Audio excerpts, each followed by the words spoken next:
안녕하십니까. 5월 7일 경기 의정 뉴스입니다. 오늘 경기도의회에서는 8개 상임위원회가 회의를 열고 의정 활동을 시작했습니다. 의원들은 각종 안건과 추가 경정 예산안을 충분한 논의를 통해 심사했습니다. 첫 소식입니다. 먼저 운영위원회와 기획위원회, 경제투자위원회의 추경 예산 심사 소식을 전해드립니다. 운영위원회에서는 의회 사무처 소관의 예산안을 심사했습니다. 특히 본회의장 전자회의 시스템 개선 부분에 대해 집중 질의했습니다.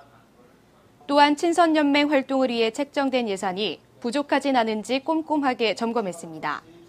이 밖에 간행물 발행건에 대해서는 우편 발송 금액이 부족해 발송을 못하는 일이 없도록 해야 한다고 당부했습니다. 기획위원회에서는 균형발전국과 기획행정실, 기획조정실 소관의 추경 예산과 조례안을 심사했습니다. 이 중 민간투자사업 심의위원회 조례 전부 개정 조례안은 경기도의 재정 건전성과 효율적인 민간투자사업의 추진을 도모하고자 하는 내용입니다. 경제투자위원회에서는 중소기업의 수출 촉진에 관한 조례안 등 3건의 안건과 경제투자실과 균형발전국 소관의 추경 예산을 심사했습니다. 이 중 지난 회기에 보류된 안건인 휴대폰 출고 가격을 부풀리는 제조업체들의 적절한 환원 조치를 촉구하는 건의안이 원안 가결로 통과됐습니다. 이어서 행정자치위원회와 보건복지공보위원회에 민생 현안과 관련된 추경 예산 심사 소식을 정리했습니다. 행정자치위원회에서는 재난안전대책본부의 구성과 운영에 관한 조례안을 통과시켰습니다. 이에 따라 집중호우나 폭설 등 재난 발생 시에 체계적이고 효율적인 재난상황보고가 이뤄질 것으로 기대됩니다. 이 밖에 지방소비세 세율 10% 인상 촉구 결의안 등 5건의 안건을 처리했습니다. 보건복지공보위원회에서는 보건복지국을 비롯한 4곳의 소관실국 추경 예산을 심사했습니다.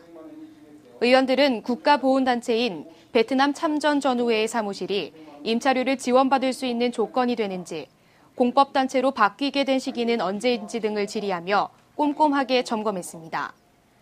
또한 노인 일자리 창출을 위한 배드민턴 셔틀콕 생산 사업에 대해서는 사업비와 인건비, 장소물색 현황 등을 확인했습니다.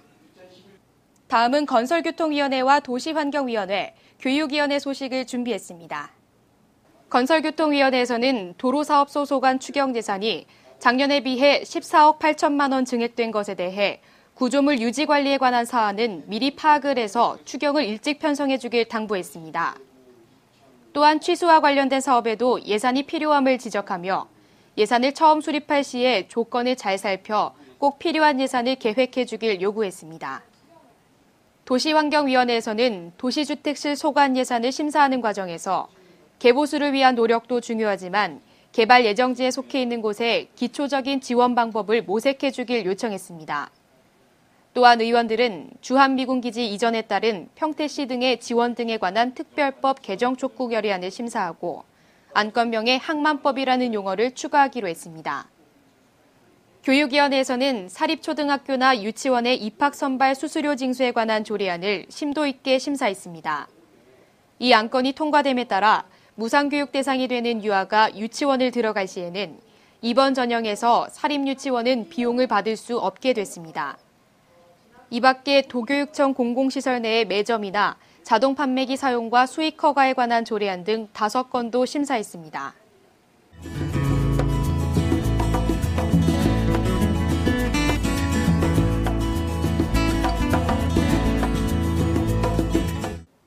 오늘 의회에서는 경기도의 번영과 도민의 복지 증진을 위해 의정 활동에 심혈을 기울였습니다. 특히 경기도 내 사립유치원에 자녀를 보낼 때 선발 수수료를 내지 않아도 된다는 반가운 소식이 있었습니다. 이 개정안은 15일 제4차 본회의에 상정될 예정입니다. 이것으로 경기 의정 뉴스를 마칩니다. 고맙습니다.